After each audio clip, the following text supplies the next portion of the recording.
Greetings, Minecrafters, and welcome to another episode here, another Minecraft episode in, I feel like I'm Alice in Wonderland once again. The tall flowers, I can't even show you the whole, oh, there we go. The tall flowers have gotten even taller. So this is so Alice in Wonderland. And also, I had the good fortune of visiting our daughter. She was teaching in Spain last summer, in Barcelona, and that architect, that famous architect, something, I forgot his, anyway, fireplace is shaped like mushrooms, and this is like bringing me back to like Shroomland. These flowers are so tall, and I'm 5 foot nothing. Used to be 5'2", at least they told me that. I think I'm shrinking, but anyway, that would be another Alice in Wonderland thing. So this is like Alice in Wonderland Trail. Oh my gosh. Okay, so we've been talking a lot about habits, right? And habits helping us to become the type of person we want to be. Also, there's that, and there's also just the overall quality of life. So I'd like to talk about the practice, the habit of gratitude. So remember that a habit is just a word that describes a behavior that's repeated so much that the brain knows what to do on its own without your command. It just doesn't. Also true with alcoholism and other stuff, right? Which is addiction. It's a little bit different level. But same idea. It takes on a life of its own. So in a positive sense, which we're going to say with a positive sense, when we repeat a behavior for so long, which is on average 21 days, then the habit will shift and stick for most things. So when we practice gratitude diligently, it becomes a habit.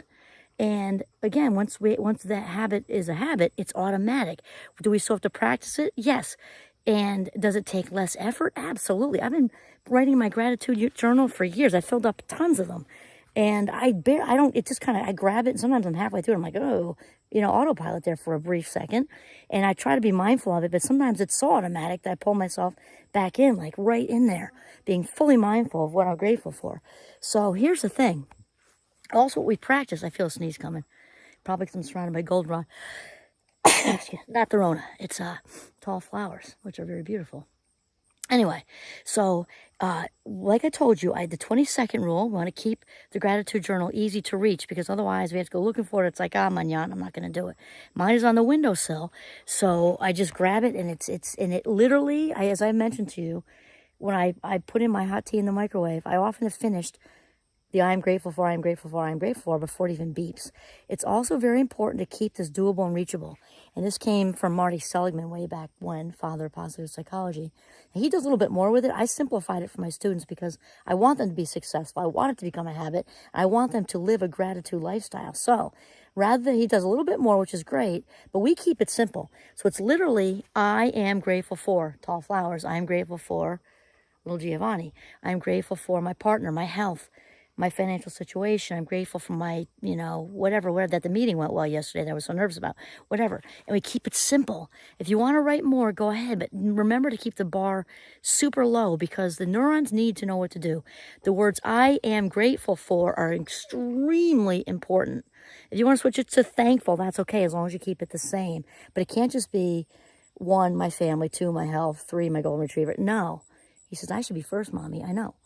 It has to be the I am grateful. Those words are so important because the neurons, remember, need to know what to do, because the brain is very much like a wayward toddler, 2-year-old. They need direction constantly. So it's that you got the I am grateful for. And I usually check in with my students at about week 3 or 4 after the 21 days has passed. And the high majority say, wow, I can't believe it. I'm already searching for the positive things in my day, Professor. Oh my gosh. And then a few more sometimes straggle to the next week or maybe the week after that. But I would say it's 2/3 at least that say, I'm all right. I'm not there yet, but man, I'm noticing I'm less negative. I'm looking for the positive. I'm not even aware of it, because habits are unconscious.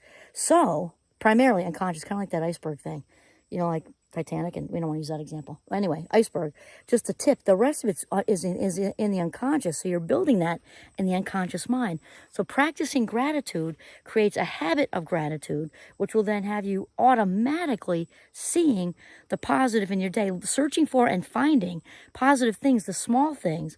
My tea was hot. The barista at Starbucks gave me an extra whatever shavings on the top of my fancy latte, whatever. Just grateful for all that little stuff.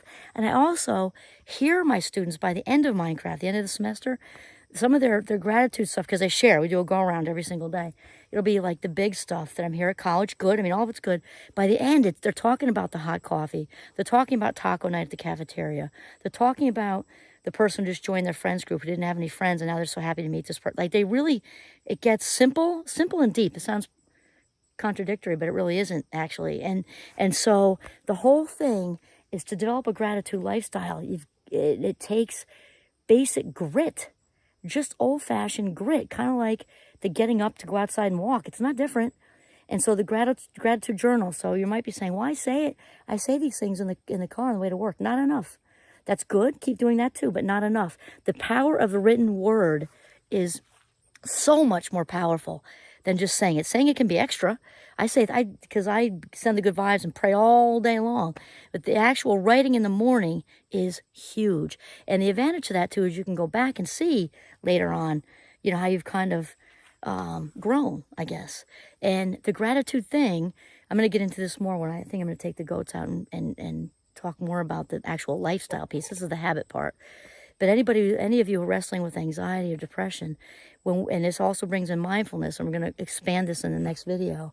But when you're residing in gratitude, you can't be anxious. You can't. The brain is wired for exactly one thing at a time. So if you are fully in the moment, living in that grateful, I'm grateful for my health, my partner, the excellent leftover pizza I had this morning for breakfast, whatever. You can't be anxious or depressed or any of that if you're fully immersed in it. So that's just the added bonus. We're going to expand on that one next. Right now we're talking about grit, getting up, writing in the journal. If you're an end of the day night owl person, that works. Personally, I think it kind of sets the day off. But I know some of my students will ask me, "Can I do it at night, Professor?" Of course you can. Whatever works for you. I am grateful for, close it. Less than a minute, probably. Okay? And this is how we develop, we're shifting. This is how we lean into the habit of gratitude. And boy, will your life take off, because gratitude is the key to happiness. This is Kimberly Quinn signing off from, I guess, like Alice in Wonderland land. Have a mindful day.